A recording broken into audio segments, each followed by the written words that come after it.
tsy hoe tsy hitan'Andriamanitra, tena hitany. Ary izay fifankahitanao sy ny tompo izay ataovy mitondra fifaliana sy fahafinaretana ao anatinao. Aza raha tao tanina dia zokafy hatrano mifody misaora azy. Ankasitrao Andriamanitra ataovy misokatra amin'ny masonao mahita irika sy tolombavaka hisaotra azy amin'izao maraim-baovao izao. Misaora azy fa raha niatrika ny alina ianao dia tsy voatery fo fa izy Andriamanitra tompon'ny fiainana sy fiainana mbola nanome anao fafahana ahita maraim-baovao. Misaora azy fa Andriamanitra ny famindrapo izy ary avao izy isamaraina amin'ny famindrapo no atsika. Mankasitrahana Andriamanitra fa niatrika confinement sy Covid roa taontsika io ianao mbola velon'aina sy matsara niatrika an'ity taona ity. Misaora azy ny amin'izao volana janvier fanomboana ny taona vaovao izao. Ankasitrao ny fonao manontolo ny fomba fitantanan'Andriamanitra ny fiainanao, mahita ny fahatsarany mitondra ny fiainanao, ny fahatsarany bitsika izay omeny amin'ny alalan'ny fanahiny atonga anao tsy ho diso fanapa-kevitra. Misaora azy andro amin'ny maraina fa isan'izay manatrika ny sekoly ianao nandre fanasana ianao dia namaly an'ilay fanasana. Mankasitrahany fonao manontolo misaora azy amin'ny anaran'i Jesosy raha eo no isaorana sy ankasitrahana anao. Fa sarobidy izao fotoana maraina anasanao anay tonga eto amin'ny fitoerana fivoriana isiny fanekeny ny fanatrehanao.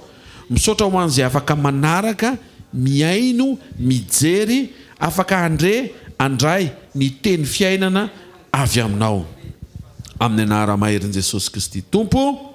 Amen. Sitsika tehaka mafy tsara ho an'i Jesosy dia manasantsika azo toerana miarabantsika indray amin'ny anaran'i Jesosy Kristy avy Nazareta. Manonona ny fiadanan'ny Tompo eo amin'ny fiainantsika, manonona ny fahasoavan'i Jesosy ihany koa izay manan-karena ambiampy mihoatra noho izay mety ilaintsika sy mahatery antsika. Ameno izay fahabangana mety hitany masontsika nefa ampianarin'Andriamanitra mba tsy hampahory antsika. Amen.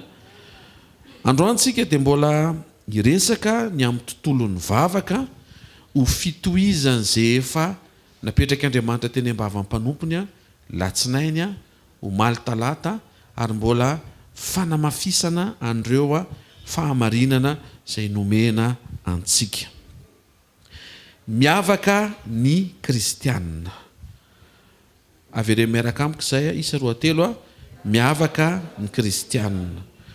Isy fomba fijery anairan'Andriamanitra tsika kristianina mpanaradian'ny Kristy, manana ny fanahin'i Kristy, natao hiaina ny fiainan'i Kristy fa tsy mitovy amin'ny fiainana tsy misy Andriamanitra. Point voalohany ho resahana amintsika androany dia ny hoe Jesosy mirevele ny rainy. Inona ny ifandraisan'izay amin'ilay miavaka ny kristianina? Ny kristianina zany afaka hahafantatra an'Andriamanitra satria tsy misy mahalala an'Andriamanitra ankoatran'i Jesosy. Izay rehetra karazana fivavahana mitonona fa mahalala an'Andriamanitra dia tsy manana ny fahamarinana satria Jesosy nilaza fa tsy misy mahalala ny ray ozy izy afa-tsy ny zanaka. Dikan'izay teoria ny fiantsoana azy. Zay ko inona dikany hoe teoria amin'ny teny frantsay?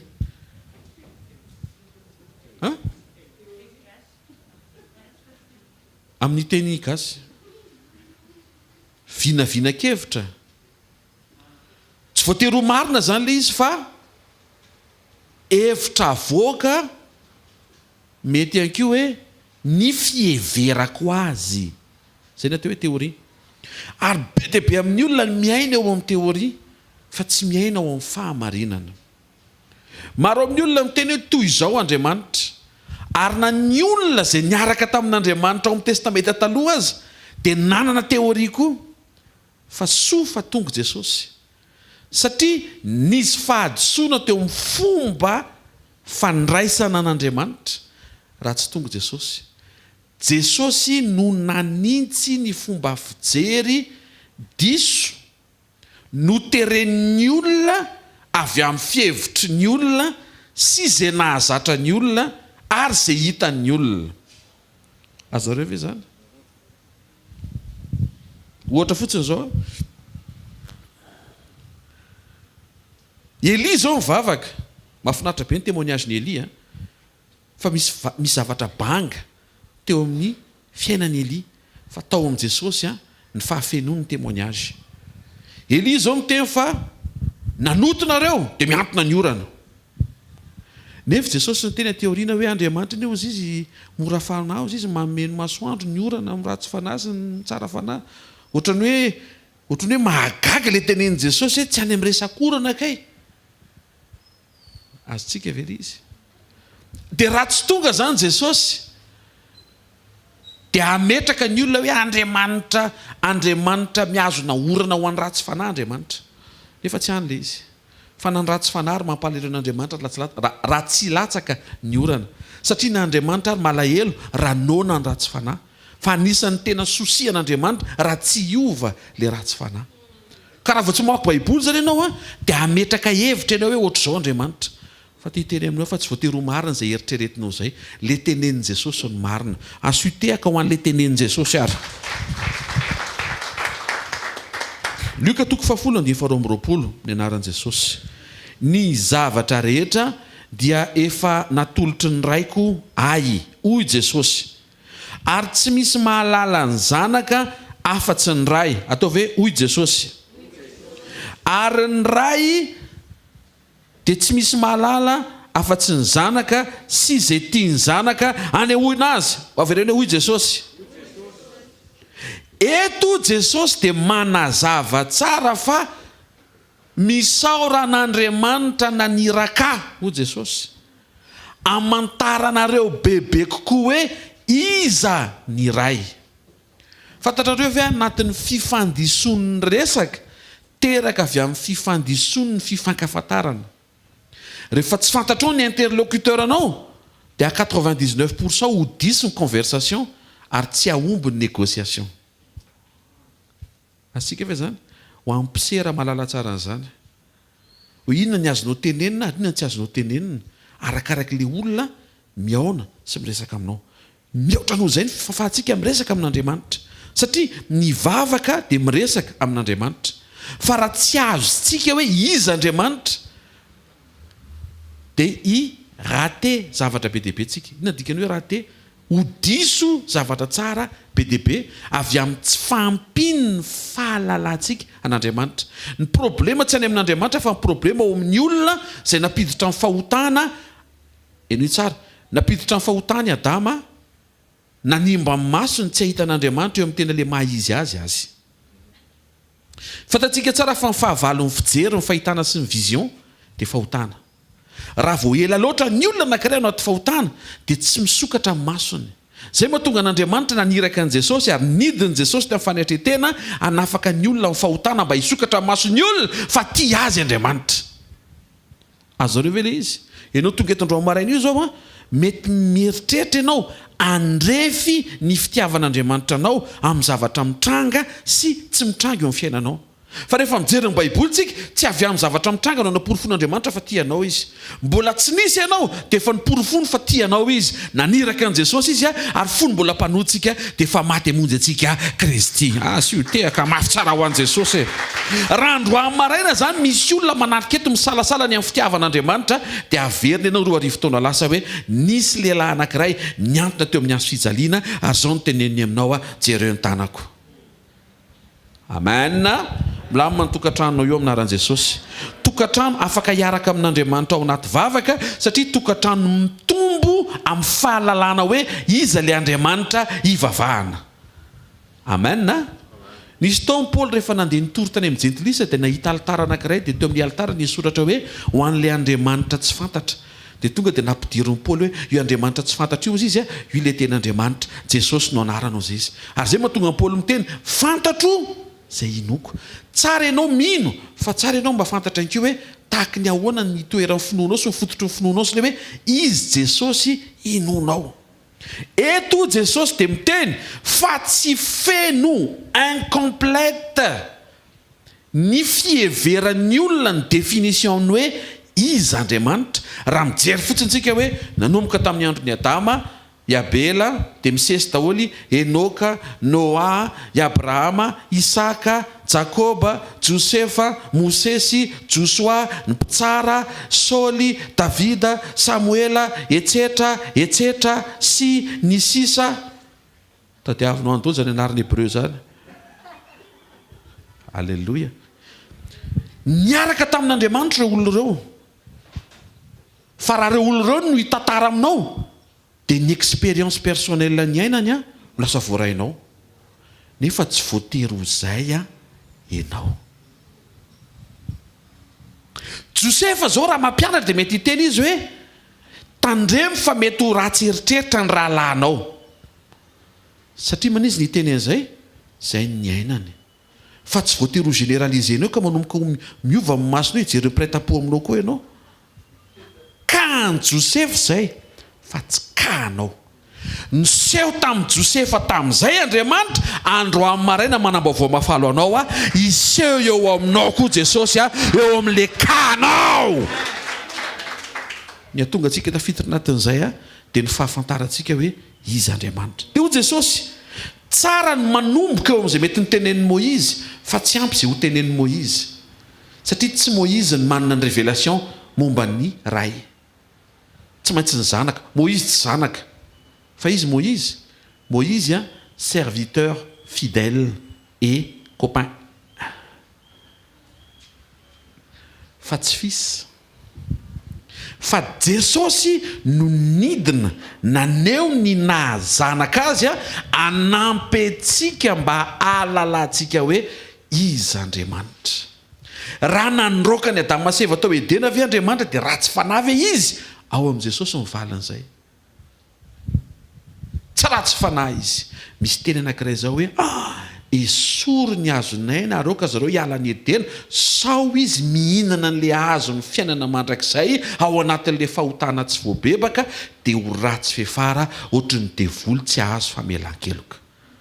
Fantatrao ny dikan'izay, tianao loatra Andriamanitra matoa izy mievite problème eo anoloanao. Movaty zay no natonga an'Andriamanitra nitarika Moïse tsy hiatrika ny Filistine. Fa aleo nitondra azy teo amin'ny ranomasina mena, satria fantatr'Andriamanitra fa vao hiatrika ny Filistine, ny Filistine enjana be resaka espionnage. Tonga dia fantany hoe mibaby arena be sy volamena avy tao Egypte ny zanak'Israely, anendaka ry zareo. Mitsinjo Andriamanitra mba tsy ho endany ianao. Dia netiny teo amin'ny ranomasina mena. Dia raha vao tsy misokatra le révélation izy Andriamanitra, dia imonmonina hoe aleonay maty any Egypte toy izay maty eto amin'ny ranomasina mena. Ny Andriamanitra tsy Andriamanitra ny fahafatesana, fa Andriamanitra ny fiainana, ary ny se présenter Jesosy hoe zaho izy no lalana sy fahamarinana ary fiainana. Ny fiafaranao miaraka amin'ny Jesosy io fiainana. Aza sy nadotony amin'izany fa aza misaraka aminy kosa anao raha aza miala aminy. Amen. Rehefa tonga Jesosy dia niamazava. Tsy hoe tsy nisy le fahazavana, efa nanomboka le tara-pahazavana atao amin'ny testamenta taloha. Azontsika ve? Fa zay fanombohana zay tsy ho ampy. Tsy ho ampy ahafahanao mandova ny mandrakizay. Ary tsy ny fahalalana no andovanao mandrakizay, fa ny fidinan'i Jesosy nanolo tena hanokatra ny lanitra ho an'izay mandray azy. So fa tonga Jesosy, lasa niamazava ny fahafantarantsika n'Andriamanitra. Androany zany ianao tokony mahafantatra tsara n'Andriamanitra. Avy amin'ny famakianao ny tantaran'i Jesosy, ny tantara tamin'ny olona hoe ohatr'izao Andriamanitra rehefa miasa. Tozy ny olona hoe zay tsy mahita azy fa ahoana ny fiasany, jereo ny fiasako fa zay ataoko dia zay ny hitako ataony, zay teneniko dia zay ny fiteniny. Io zavatra tsy tiako teneniko aminareo fa tsy tiako io koa tsy tiany.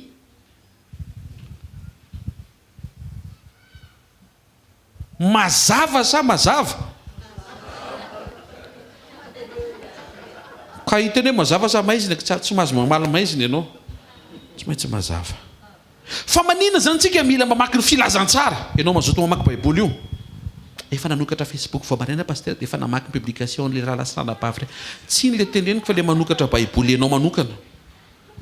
Mila ataontsika izany. Satria arakaraka ny androsoantsika mamaky n'izay tenenin' Jesosy dia mitomba ao anatintsika ny fahafantarana hoe ay ohatr'izany zany Jesosy ary ay ohatr'izany zany Andriamanitra. Ny tontolo ny vavaka dia mystero ny zanak'olombelona. Marina tokoa fa na Elia aza izay voalaza aty amin'ny bokin'ny Jakoba, aty amin'ny bokin'ny Jakoba aty aoriana be vao misokatra le fanazavana hoe Elia dia lehilahy tahaka antsika ihany, olona tahaka antsika ihany, fa izy naherin'ny vavaka. Fa mitsotra amin'ny marina fa ny fahatongavan'i Jesosy nampahazava hoe aiza ho aiza ao anatin'ny vavaka sy ny fifandraisana miaraka ampivavaka Andriamanitra. Tena olona mivalim-bavaka Elia, fa raha Elia no antaninao dia tsy nanana mivaly mahafapo izy. Jesosy manana mivaly mahafapo.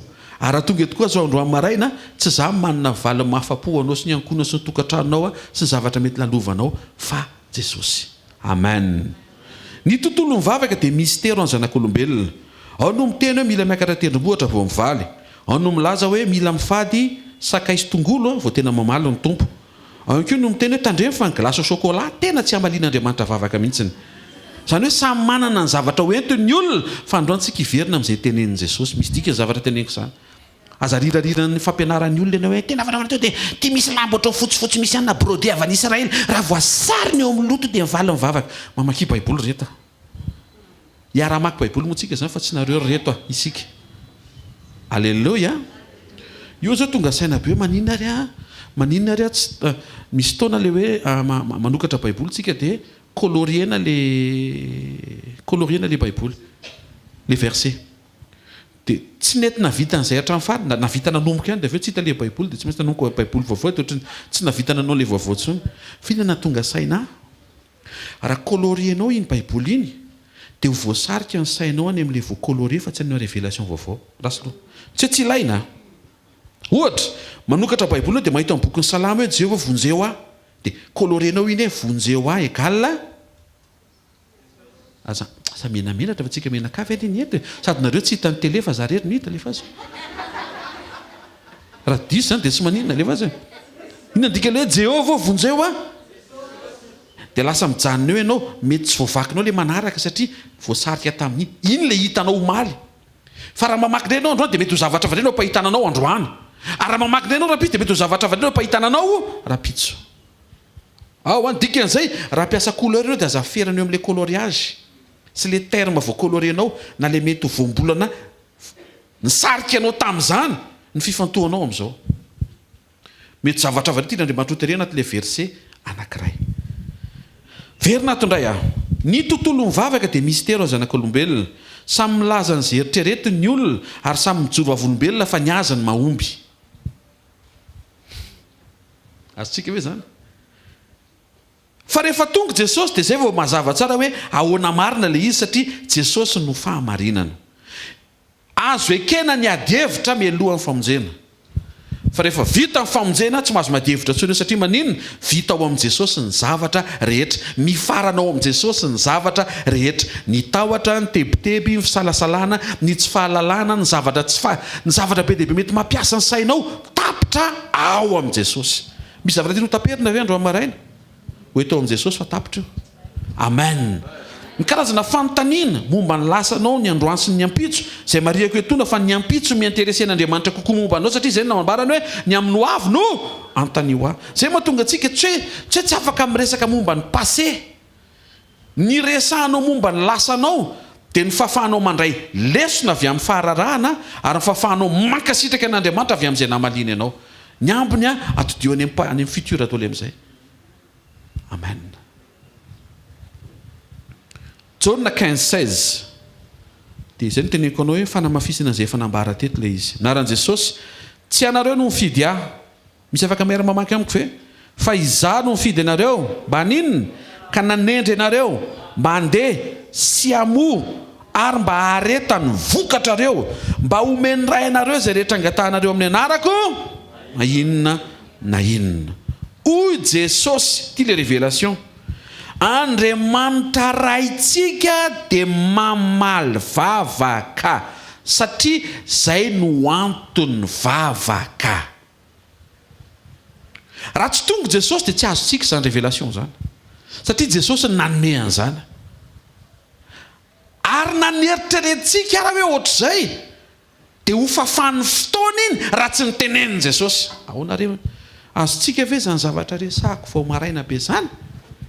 Ninona mandresy lahatra anao ka mbola tsy nitenenin Jesosy dia ho fafany fotoana. Fa rehefa miteny Jesosy dia mipetraka iny. Dikan'izay mety nisy nahita ihany io tao amin'ny testamenta taloha.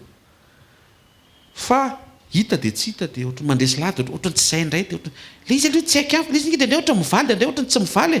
Fa rehefa tonga Jesosy dia nazavainy amin'izay, raha vao zany no mifidy anareo dia ao ambadiky le fifidianana vao mivavaka nareo dia ampahafantarin'Andriamanitra amafisiny Jesosy fa ny antony vavaka dia valim-bavaka. Avereny hoe ny antony vavaka valim-bavaka hoe tsika tsy contre ty asy ty sao dia misy sorenana tafotoana fa ny vilia tsy hoe natao anoratana tenin'Andriamanitra fa ny antony vilia hinanana tsaramaso sakafo.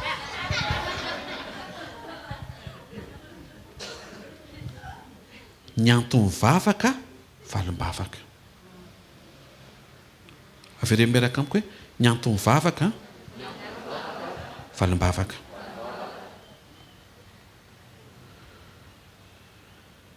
Mety hiteny Eli ohatry ny efa azoko veroka hoe zay le izy. Fa rehefa tonga Jesosy dia Jesosy miteny fa zay le izy. Zany hoe na miteny an'izay ary Eli dia tsy mahazo fototra ao anatin'ny fonao zany satria tenin'ny Eli. Fa rehefa Jesosy miteny an'le izy dia afaka ny ahazo fototra ao am-ponao zany fa verité. Zay ne mahatonga Paoly miteny aoka ny tenin'ny Kristy maninona hitoetra betsaka ao aminareo. Aza miaingy amin'izay nitenenin'i Davida, miaingy amin'izay nitenenin'i Jesosy. Miinspiré ny tenin'i Davida hoe Jehovah ny mpiandry tena marina zany. Fa izy Jesosy za mpiandry tsara. Ino différence? Davida miteny l'Éternel est mon berger. Fa Jesosy tonga avy tonga dia niteny je suis le bon berger. Tanao to dia any amin'ny toetrany no any amin'ny toetrany révélena any amin'ny toetrany révéleny Jesosy hoe iza ny rainy fa tsy ao amin'ny asany fotsiny. Marina tokoa fa raha ondriny ianao dia hitondra anao izy, fa ozy Jesosy le mitondra anao tsara. Tsy mahentehaka ao an'Andriamanitra. Manampy anao ve zany meo amin'le fiatrehana an'le tsy hita izay anaovany eo amin'ny fiainanao io? Ie, satria rehefa mijery io fiainanao ianao ohatra ny tsy hitanao andeha ho aiza ary izy ity dia hotsaronao ny tenin'i Jesosy hoe za mpiandry tsara. Tsy hoe mpiandry napetraka eto fotsiny fa tsy hita moa fa dia tia moa zany ny asako tsisy asa amin'izao crise Covid efa sy ny todratra an'izao fa dia tia mba asa misy. Tsy izay fa mpiandry tsara. Tenenino akaikinao ny Andriamanitra hoe tsara hoe sady mpanao ny tsara. Dia ahoana pasitera mabe dia be zavatra nandratra sy nampalahelo, nandatsaka ny ranomasoko sy nankivy na maina amin'ny fanahiko ohatry ny tsika tsy nampivavaka mihitsy tamin'ny 2 taona lasa tamin'ny herintaona indrindrindrindra tamin'ity fiandohan'ny taona ity. Zao ny valiny tsy haiko fa tia ny toyany tsara izy. Dikan'izay dia tafotoana ny hoe tsy rarahako zany tsy izay le izy fa aza rarahina le hoe fa maninona fa mpanjiny le hoe tsara izy. Asisi ho any amin'ny fahatsarany ny fifatoanao. Ka nindrindra mitranga eo averenao anatin'ny sainao io tsara ranga izy izy le fa se présenter fa tsara. Ka le situation ange ohatran'io hoe ny situation no ohatran'io fa izy asitehaka mafy tsara ho an'Andriamanitra moa ho Jesosy Andriamanitra raitsika ary ho tonga rainareo rehefa handray anareo dia mamaly vavaka, mpamaly vavaka, namorona ny vavaka mba ho fafana amaliana anareo. Ny antony vavaka dia valim-bavaka. misy taontsika rehefa ela mivavaka ka tsy mahazo valim-bavaka dia miredéfinir ny atao hoe vavaka. Mamoaka taiza eo ambonin'izay nitenenin' Jesosy hoe rehefa nandinika ao dia ho développetsika hoe izy moa henao. Henao sy ny toetranao tsy miova no idéfinisenao ny vavaka ao. Dia ino no ampaherezinao ny olona miova? Tsy haiko azonareo ve zany? Inona ianao iny fa aza inona no tantarainao ny amin'ny olona fa tsy voatery iny dao ny aina ny olona. Jereo izay nitenenin' Jesosy dia misy zavatra diso tamin'ny fomba nandraisanao an' Jesosy dia lasa conviction diso, lasa fandresen-dahatra diso le izy. Dia na eo am-pivavahana ary dia ny ao anatin'ny sainao dia zao tiany tsy voatery hivaly fa Jesosy ny teny fa hoe tsy mety raha tsy mivavaka mandrakariva ka tsy reraka dikan'izay mampahery fotsiny io fa tsy voatery tonga dia hivaly zao hoe. Dia zay le disoan'Andriamanitra mikomaly aza misaina ohatr' izany hoe tsy hivaly io. Matoa ianao asainy mivavaka natao ho valiana. Matoa ianao nomeny fafana nokana fotoana mba tsy ho lany fotoana. Matoa ianao mitondra requête dia mijoro Andriamanitra ary mipetraka amin'ny seza fiandrianana koa izy manambara aminao fa matoa ianao mivavaka izy miaino ianao mangataka izy manome ka marina tokoa fa mampahery ianao mivavaka fa indrindrindrindra amaliana anao io. Zay le rectifie antsika androany amin'ny sekoly andro amaraina. Tsy tonga hitondra révélation vaovao miaraka amin'ny marteau sy fantsika andetika bebe koa zay révélation efa nomena teto omaly. Dridridrindra ho aletsy tonga omaly taizinareo sotra betsaka tonga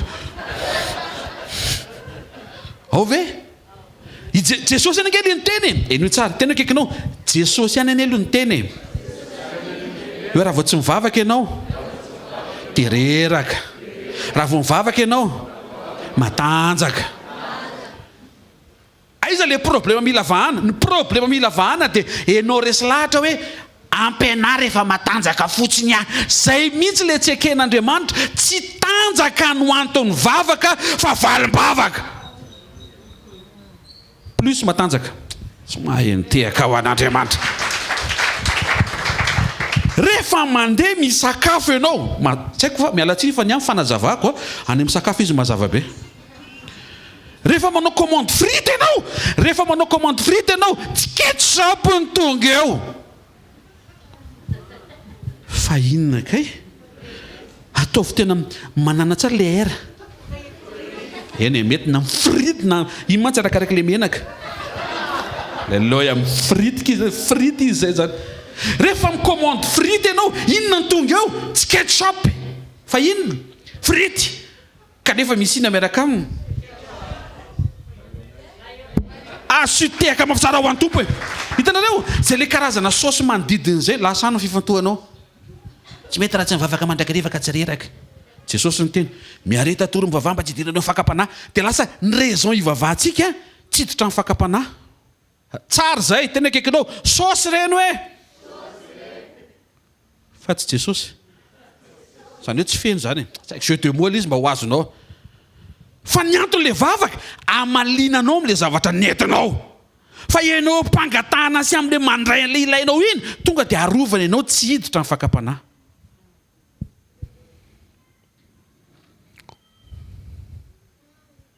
Tsika mazava ve zany fotrany misy miatokatoka dia misy midiridiry be fotsiny.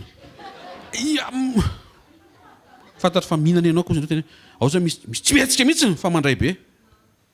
Zay matory moa fo amin'ny anaran'i Jesosy. Efa ty ampianarana antsika. Nampime moa resaka zay sy pasteur Franck dia le namoaka ny fitondrana hoe tsy mianatra. Dia mba nisy nantaniko hoe sekoly koa moa zany mikatona sa? Sekoly ny fianarana tenin'Andriamanitra ny resahako.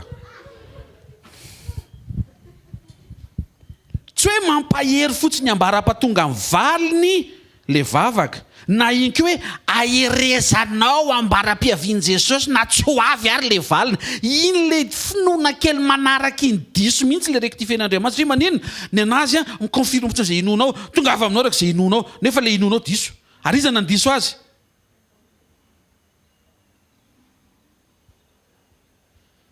Tsy haiko olona ny tavela moramanga seny. Ianao ihany. Itsika ihany mandiso an'iny satria tsika ihany resy lahatra hoe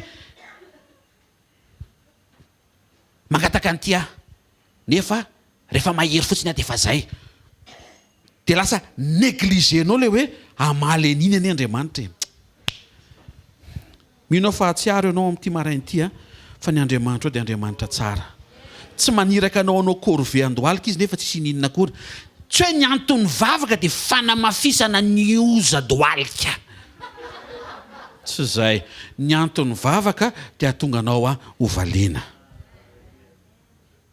io asevy mivavaka rehefa mivavaka ao izy ohatra mba kalikalma tsy zay ny raison amin'ny vavaka tsy apakalma ny olona manodidina na ny apakalma an'le olona mety manao crise tsy zay fa ny amaliana an'le vavaka nentin'le olona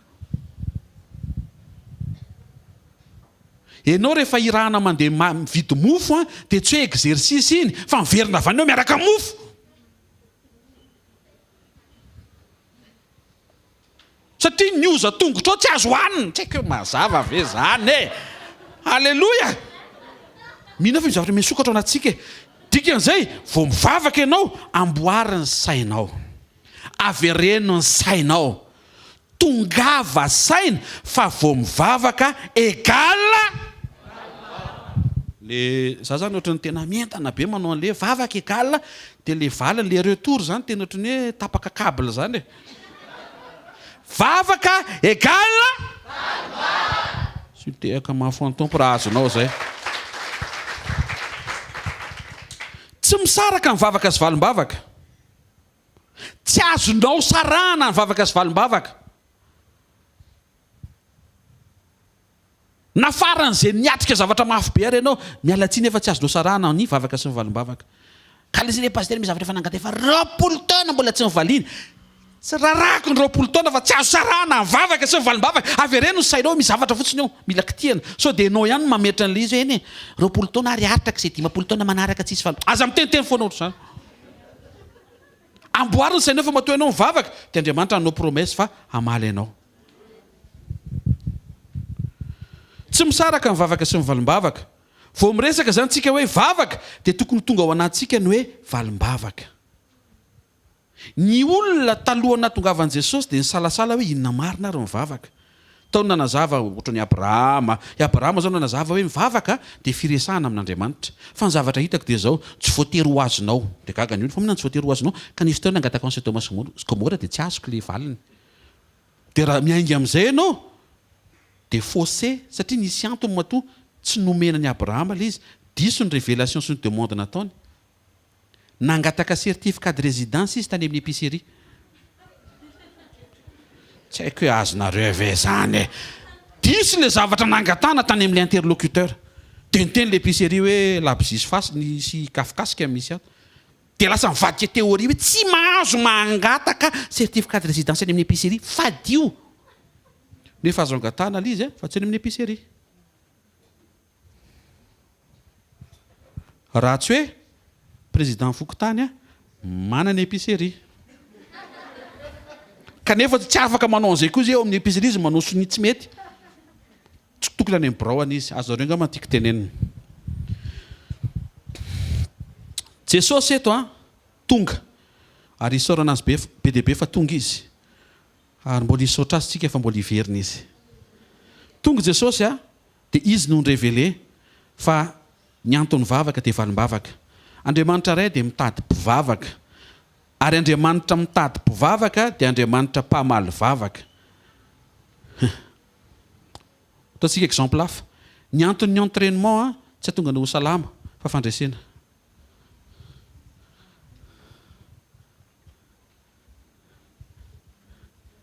ny atonga anao manao zumba tsy ampienanao fa tonga anao andia rehefa misy rally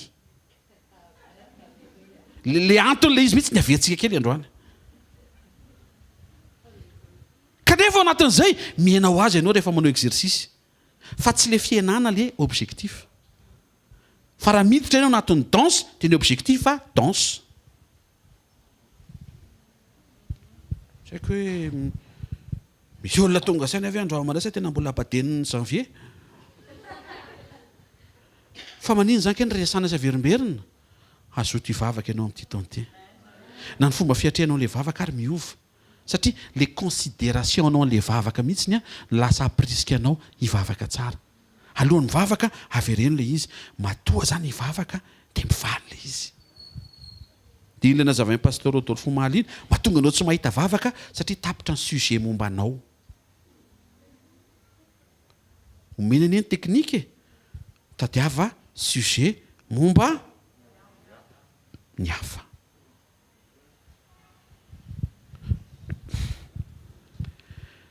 Misy fotoantsika mionona fotsiny fa miaro antsika tsy hiditra fakam-panahy mivavaka. Zay le resantsika teo, na ianko hoe tsy mareraka, na ianko hoe endrika anehoana fiambenana mivavaka. Ny olona mivavaka dia olona miambina. Marina zany. Fa eo am-piambenana izy mahazo an'izay ilainy, mahazo an'izay nangatahany.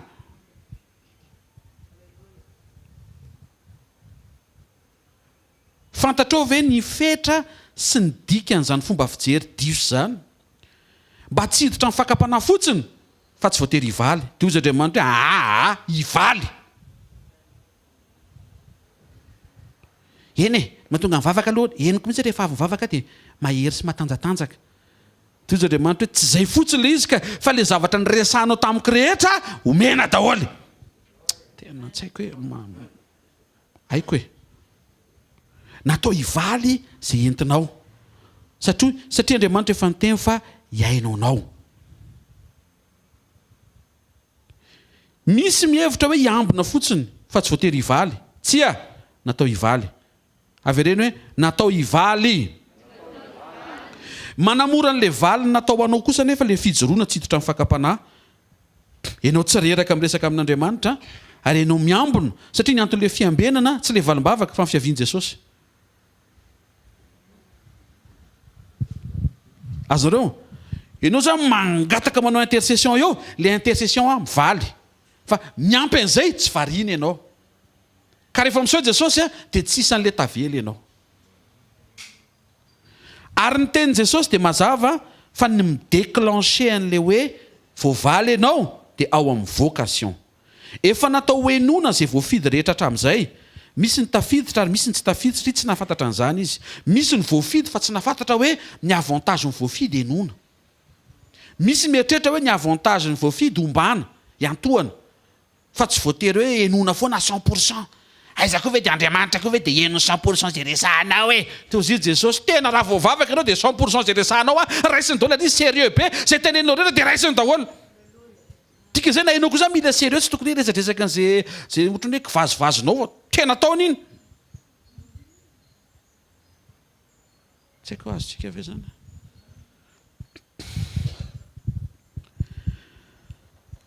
Misy ny nonjoro tao amin'ny testamenta taloha ary mandrakandao mbola misy olona anky miorina azafady amin'ity karazana fomba fijery ity hoe tahaka ny namalianao aho tamin'ireto sujet de prière reto no antenaiko fa malianao amin'ny sujet de prière manaraka. Atsangany tana izay maheno tsara hoe azafady dia averiko le izy. Fondeny ataony fondation le fahatsapana hoe namaly Andriamanitra tamin'ny décembre. Dia misy continuité logique satria tsy miova izy amaly izy amin'ny janvier. Ao dia hozy Jesosy tsy izay ny fondation. Enao sy isika mety mieritreritra hoe izay ny fondation afaka mahery sy matanjaka mambavaka. Fa hozy Jesosy tsy izay le izy. Satria na tamin'ny herintaona na amin'ny titontiny na ovinaoviana vao milatsaka fotsiny le vava dia natao hivaly izy tsy miankina amin'le hoe raha nisy tamin'izany dia mba zany koa zany amin'ity dia toy izy le namalianao tamin'izany fa aza esorina amiko ny tanana fiziny ty fa esoriny le tanana. Ianao manala ny tanana eo amin'ny tanana. Isika manary azy fa tsy izy manary atsika. Izy matoky loatra sady tsy manary ny matsasa-dalana. Zany hoe hatrany amin'ny demi-finale zany izy tsy manary. Halleloja, hatramin'ny farany. Menarana zany toetra zany dia mba ako ianao tsy isan'le olona mamotsitra hatramin'ny farany. Akoatran'le misy olona miditra amin'ny valo sasany na amin'ny sivy dia tsy hoe mamotsitra ianao raha miala eto fa mamonjy fiasana ianao dia mamita ny tsodrano any amin'ny FB. Halleloja. Manjary misy manamelo tena mantsy miala eto aloha. Dia andrasan'le lehibe eo ianao amin'ny valo sasany. Halleloja. Hozy Jesosy ny fototra tsy ny fametrahanao fanantenana fa efa namaly ianao fa ny fototra vao miantso ianao dia mamaly ianao. Tsy hoe satria namaly tamin'izany dia mba enganie mba tsy enganie le izy. zay angavany tsy enganie le izy fa vérité. Enganie mba ho mamy ty siramamy ty tsy mila ny enganie anao amin'ny masiramamy azy dia natao ho mamy izy, amin'ny mahavavaka azy dia natao ho valiana izy. Tsy fototra zany ho Jesosy, ny fototra enao mihitsy natao hoe enona sy valiana, ary ny sujet ny valy rehetra ireny ny profony zany définition omenantsika zany. Mahery kokoa isika miankina amin'ny natiora'Andriamanitra mpamaly vavaka mihoatra noho ny fiankinantsika amin'ireo valim-bavaka maneho hoe mahatoky fotsiny izy na hoe mahatoky mihitsy izy. Eto Jesosy mihitsy ny confirme fa amin'ny vocation iny tokony hitsara ny saintsika isaky ny miatrika vavaka, mpahazoto hivavaka isika ary tsy atahotra fahoriana misy etỳ amin'izao tontolo izao, satria zay voalaza amin'ny bokin'i Jakoba, zay azo fahoriana aoka izy hivavaka. Ohatrany hoe zay mangetaeta maka rano, ka le izy ary tsisy ranontsongo mitelo marora. Misy zavatra azo atao foana. Azonareo nga matiky teneniny aza asiana excuse zany. Ka le rora mihitsy nefa tsy ampy. Amin'izao andro mikokoaka sy ohatra misy lelo zao a. Sotroina ianao.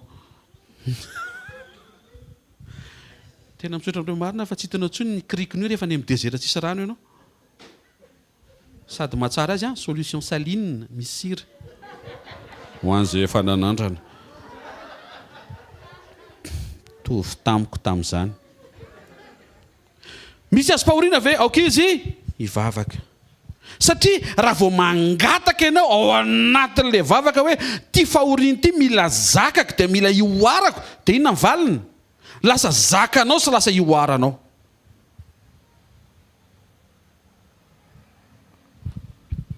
Ny vavaka dia tsy miankina amina toerana.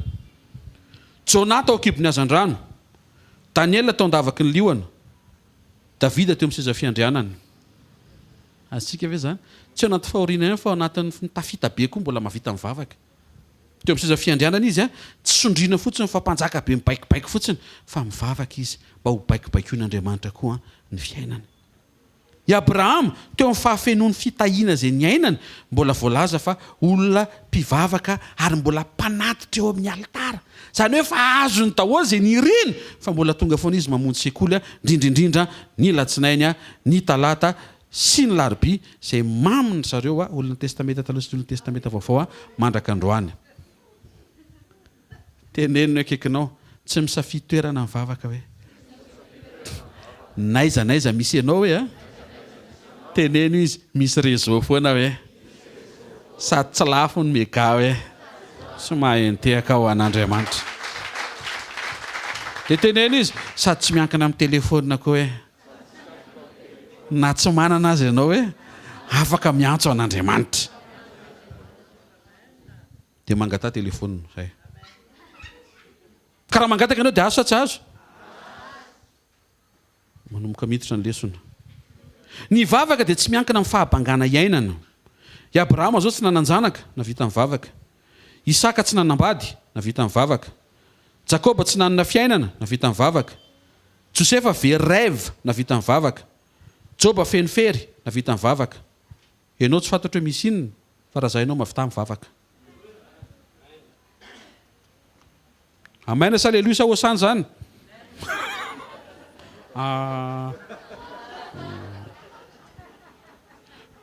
Jesosy mifidy, point faharoa. Zay ny dikany hoe vocation. Ahoana io fifidianana io? Dia hozy izy, nifidy nanendry namo.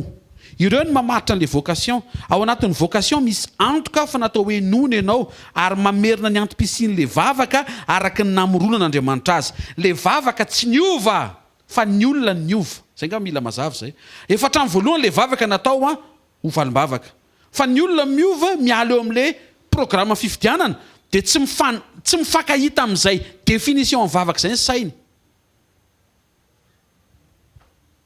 Io saina io tsy hoe hampanekena fotsiny amin'ny mokon-doha fa misy fiainanao mahatonga n'io saina io manaiko azy. Aztsika ve zany?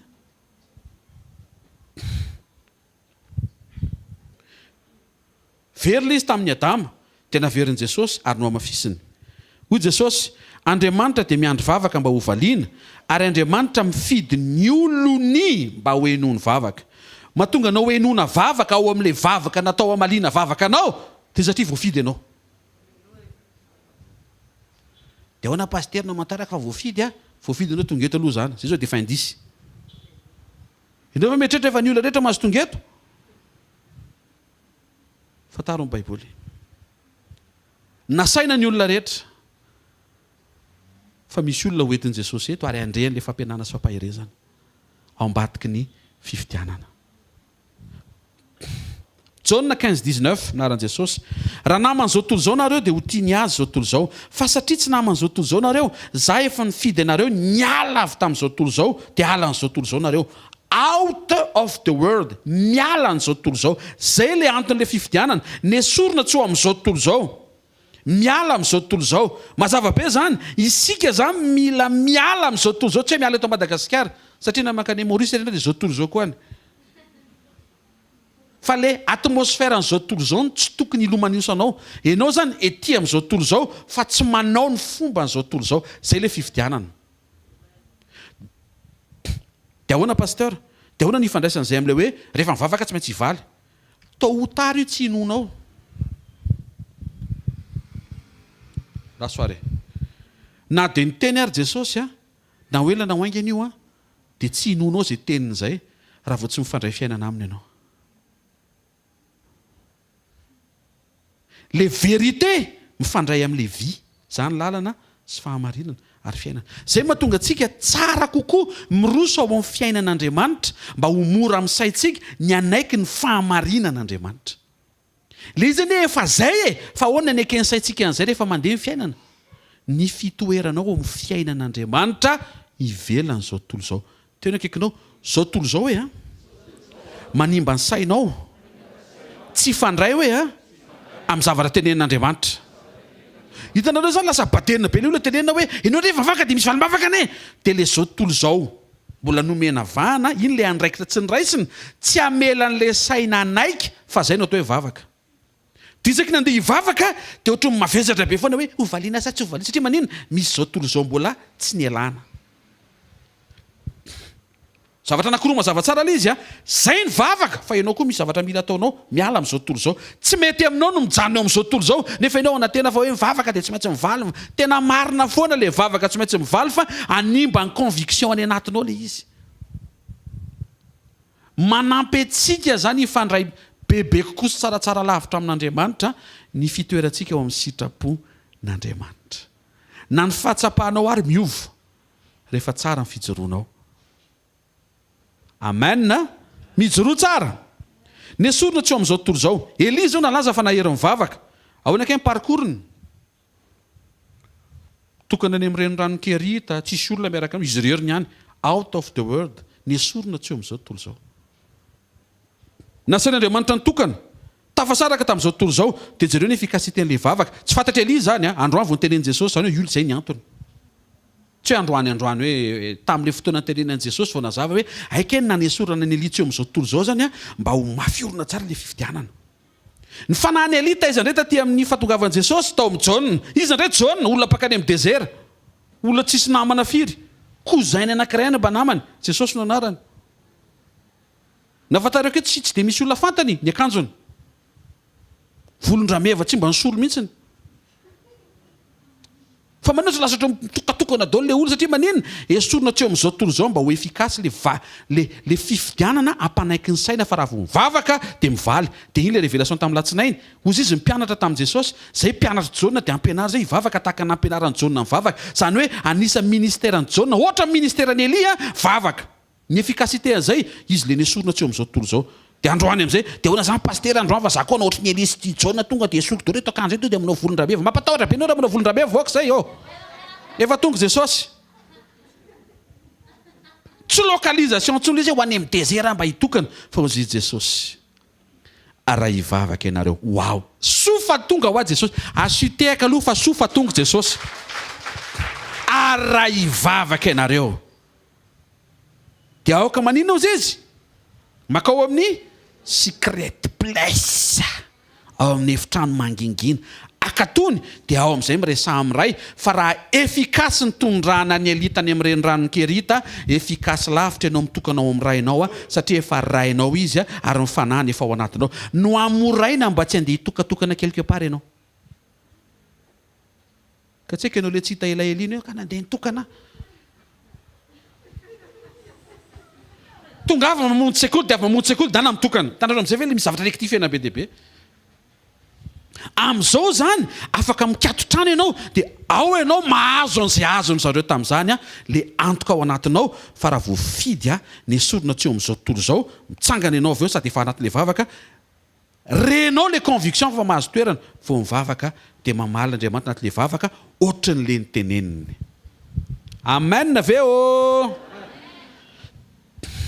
Efesianina toko voalohany dia efatra naran'i Jesosy araky ny fidianany antsika tao aminy tsy mety io raha vao miala ao aminy ianao zay mahatonga antsika mila mitoetra ao aminy ao amin'ny Kristy ka raha misy tsilo ao amin'ny Kristy dia olom-baovao izy mahatsara antsika zany miaina an'le fiainam-baovao zay nisokafan'Andriamanitra tamin'ny alalan'i Jesosy nasaina noraisitsika Tesaloniana faharoa toko faharoa dia telo ambin'ny folo Andriamanitra ny fidy anareo hatramin'ny voalohany ahazo famonjena misy relation amin'ny famonjena le fifidianana dia ina nidiran'izay amin'le vavaka ianao zany tsy mahazo manao vavaka valifaty fa tsy maintsy manao vavaka famonjena ianao tsy mahazo manao vavaka fahalavony fahavalo fa tsy maintsy manao vavaka famonjena ny fahavalo ianao tsy mahazo manao vavaka famaliana azy araiky izay nataony fa tsy maintsy manao vavaka famonjena tsy mifanaraka amin'izay nataony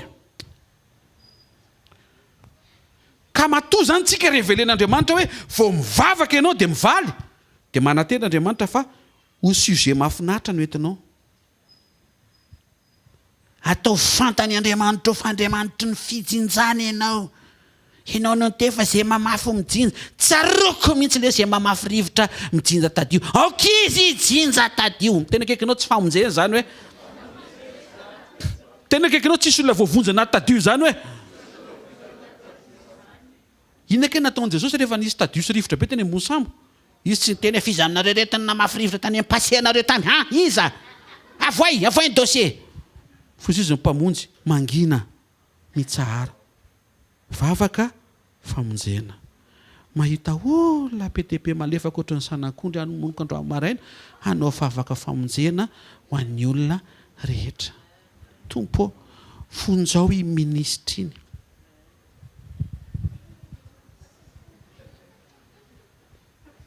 izy ke natao hivavaka ho an'izy ianao natao hivavaka ho an'ny hafa ka manafotoana le ataony amin'ny ke voavao zay misy le lesona toeky na manafotoana izy dia mangata famonjena ho azy aleo mihitsy izy esoriny sao dia ianao miala eo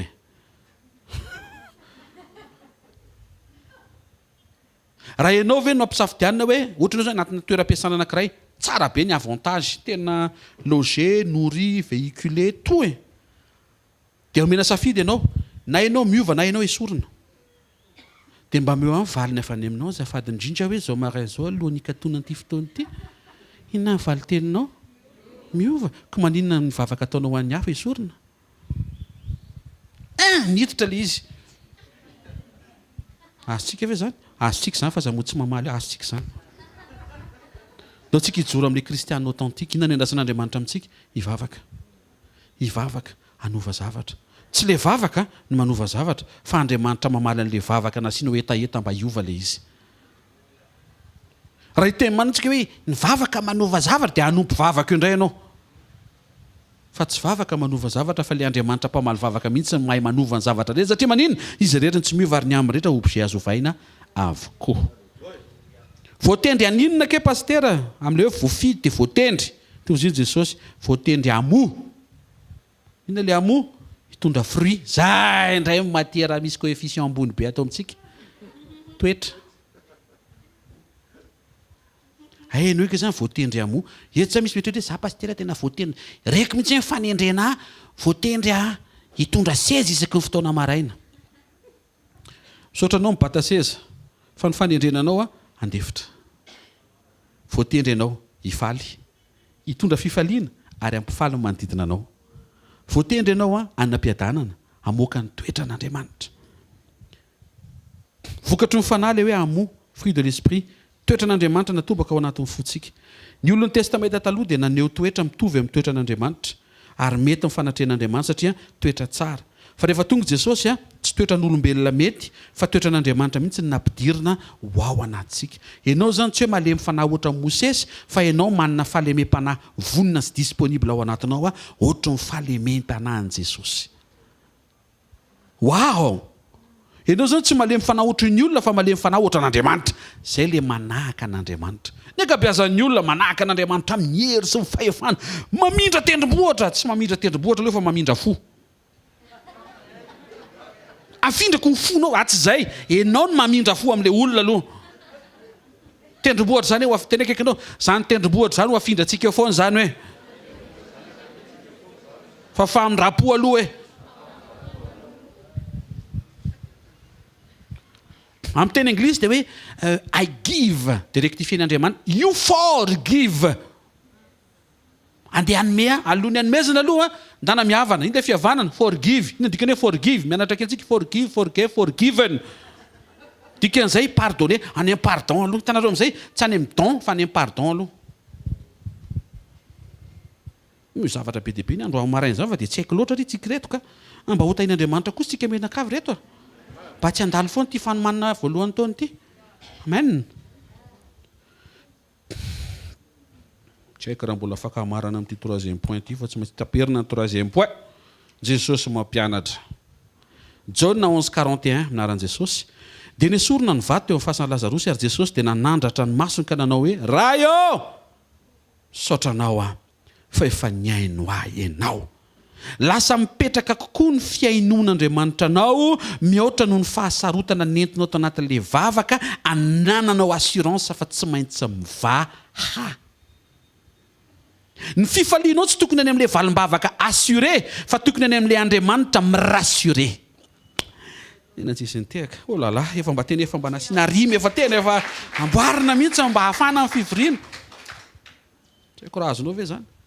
Ny anarantsika teo, vavaka égale fa ny tena programan'Andriamanitra efa masaka izay anatin'ny sainao, vavaka égale pamaly vavaka. Zany hoe le fifalianao tsy tokony mijanona fotsiny hoe za raha vao mivavaka eo dia tsy maintsy valiana. Za, izy ny sujet le prièranao. Sujet du verbe za. Fa tokony ho averinan'Andriamanitra vao mivavaka eto mahatokony Andriamanitra tsy maintsy hamaly na le fomba fiteninao aza. Zay ny finition, zay ny bouquet final, zay ny dessert garni andro amin'ny maraina. Salade de fruits misy ho an'izay mahafantatra an'izay feo zay. Lasa mipetraka kokoa hoe tena miaino Andriamanitra. Izy ny sujet? Izy ny sujet n'izany phrase zany Andriamanitra. Ary raha miteny hoe voninahitra n'Andriamanitra fa nenona. Izy ndray sujet amin'izay? Na, za. Nenona. Tena akaikinao tsy any aminao ilay izy hoe? Fa any amin'i Jesosy. Ny vavaka hoe natao hivaly. Fa ny fifantohanao hoe any amin'izy mamaly anao. Asitsika tehaka mafy tsara ho an'i Jesosy. Andriamanitra sady maheno anao, miaino anao, tsy maintsy hamaly anao ary mazoto hikarakara anao. Esorina anatin'ny sainao mihitsy le Andriamanitra angamba raha za ty raha ny paster Rodolphe reny dia hitako mihitsy hoe mazoto Andriamanitra mikarakara azy. Za joro tsara fotsiny. Le izy tsy any amin'ilay hoe mijoro tsara vao karakara fa izy mihitsy ny te hikarakara anao, anisan'ny hikarakara anao aloha misy zavatra mety milovainao fa efa vonona ny zavatra rehetra mahakasika anao sy momba anao. Ary tsara fotsiny directive hoe miady amin'ny toetra, miady amin'ny tena fa izy foana zany teny zany meko anao ty zavatra anaka tena tonga dia isokatra masonao hoe izy io teny io vao maraina jere fitaratra fa io izy io. Fantatrao ve? Tsy le raha vavy am-panambadiana iny no fahavalinao. Tsy ny rafozanao ihany koa. Fa raha tsy mitandrina ianao, amita tena. Aza manaiky ho fitahany tenanao. Amen.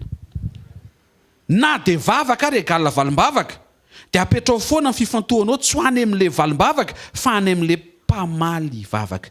John 11:42 naran'i Jesosy. Raha izao dia fantatro fa miaino aman-drakariva ianao. Fa noho ny vahoaka mitsangana manodidina ny lazako izany mba hinono fa ianao no naniraka. Ao amin'ny fahalalana ilay resahan'i Jesosy dia io fahalalana io tsy mahazo aina raha tsy ao amin'ny fiainan'Andriamanitra. Jesosy tsy nilaza hoe raha za dia fantatro fa tsy maintsy valiany za, zay le efa resantsika teo. Fa izy Jesosy, raha za dia fantatro fa ianao dia miaino ahy, ianao. Miaino mandrakariva, ianao. Ny sujet an'ilay vavaka, sujet de prière. Tsy ianao fa izy. Ary ny valim-bavaka amin'Andriamanitra dia fitsarana vokatry ny fahafantaranao fa miaino anao izy. Ianao zany vao miteny hoe tompo ome valim-bavaka, toy izy Andriamanitra mitsara. Dia gaga ianao, ka tsy izay nangatahako. Ka samihafa ny valim-bavaka sy ny valiny izay nangatahana. Ny valim-bavaka fitsarana, fa ny valiny izay nangatahana aoriana ilay fitsarana. Fa ny dikan'ilay fitsarana ho azonao ilay izy. Mahafaly zany manao an'ity résumé ity vetivety fa manao matematika ny lanitsika andro amaraina. Vavaka égale valim-bavaka. Valim-bavaka égale valim-bavaka ara-panahy, fitsarana. Fitsarana égale valim-bavaka le andrasanao. Asika ve raha vao mivavaka zany ianao ka mivavaka natao hivaly, mivavaka égale valim-bavaka, anana sy anana, mitsangana avy ianao mbola mitebiteby ihany, aza mbola mitsangana amin'ny verenandre aloha mandoalika. Fa tsy lasa le izy zay. Asika fa rehefa renao amin'izay hoe napetraka le vesatra, mitsahatra ianao, dikany fitsarana iny a. Rehefa avy enony ianao dia alefa le valiny. Voaray ny appel livrena ny entana. Mazava ve zany? Atso misy dia mpisera zao tonga dia mahazo an'izany resaka izany farany izay ingana be, tena mahafinaritra zany pasty zany fa za fanoarana dia mahafinaritra. Fa raha olona tsy misera tena mety tsy zavatra azy. Inona le appel le livré le manina, livré de famille ve zany sa inona? Rehefa miantso ianao dia voaray ny appel, zay le voalohany. Dia le faharoa vao mitsahatra ianao livrena le izy. Dia zao no tenen'Andriamanitra hoe enao no sonnerie efa lasany livreur. Tsy mahay nitehaka ho an'Andriamanitra. Dia ianao mitebiteby, tena lasa ve le livreur? Tamfiresiny ny ainga. Hitany ve ny tranonay? Rehefa tanteraka ny fitsaranao anatinao, aza mijery fotoana. Mijery an'Andriamanitra. Efa niteny ianao tompo, fa raha mivavaka dia valiana, ary raha mitsahatra dia ho azoko ilay izy.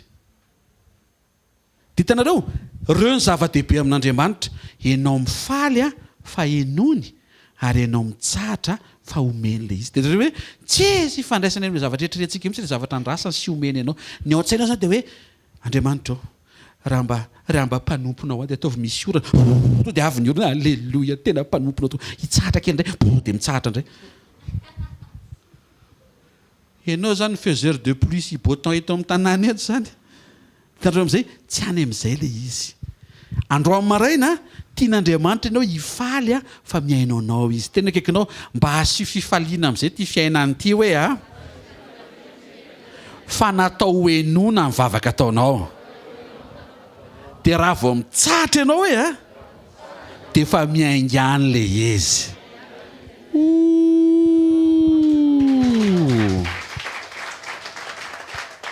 Taontsika hitsangana hiaraka mivoninahitra ny tompony amin'ny sekoly andro amaraina. Mankasitra azy misaora azy.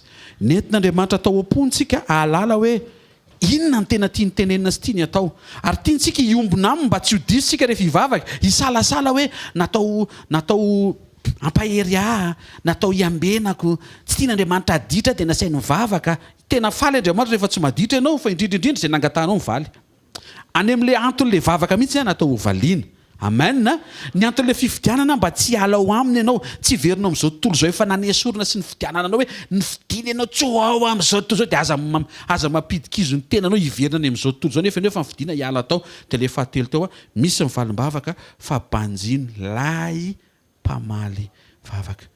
Zandra tao ny tananao dia misaora azy. Saotra raha eo mankasitraka anao zay. Menao ny taridalana, tarianao zay tahaka ny fanaonao hatramin'izay. Eto amin'ity fivoriany ity reto ny zanaka ao sisa tokantrano sisa mpiankonana. Tonga mame voninahitra anao zay amin'ny fatongavana eto manaja anao. Ho an'izay rehetra manaraka an'io dia manokana fotoana izy ireo manaja anao. Saotra betsaka fa nampatsivinao anay tokoa fa tena tianay ianao.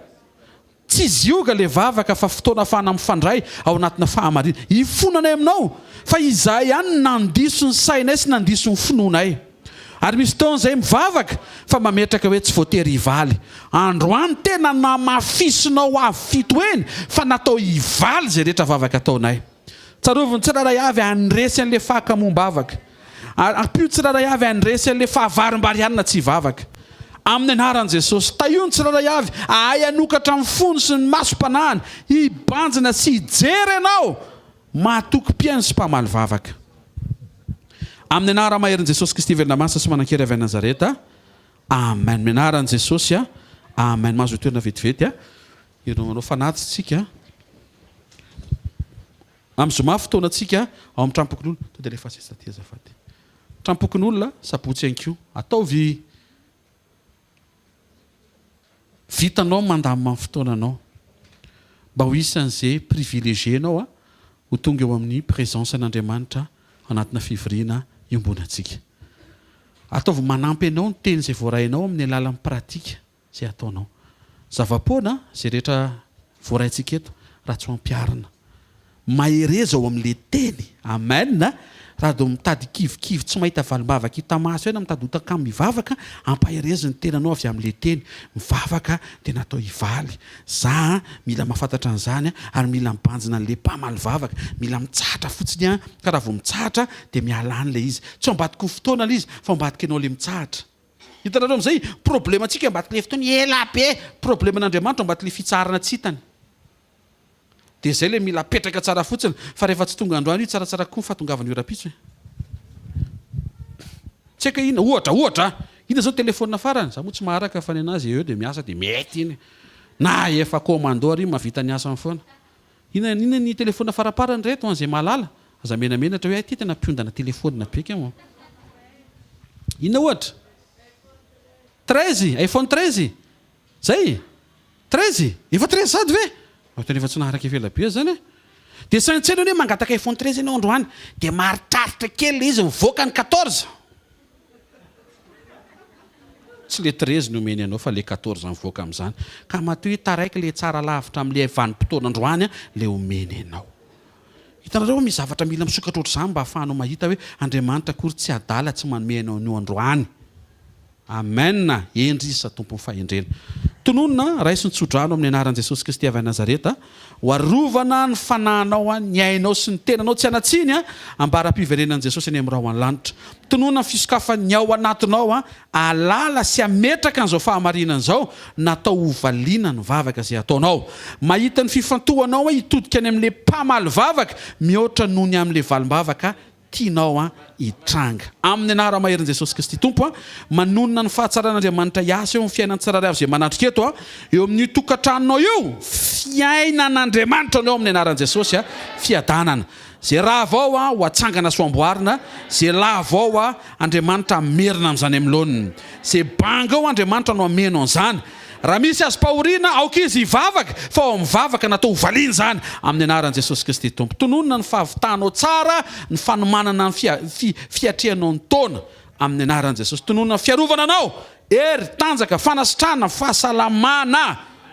Mandehana dia miverena miaraka amin'ny vavolombelona fa mety io misokatra io mandeha tsara io amin'ny anaran'i Jesosy Kristy Tompo. Amen. Fa fahasoavan'Andriamanitra no matoy izao fa fahasoavana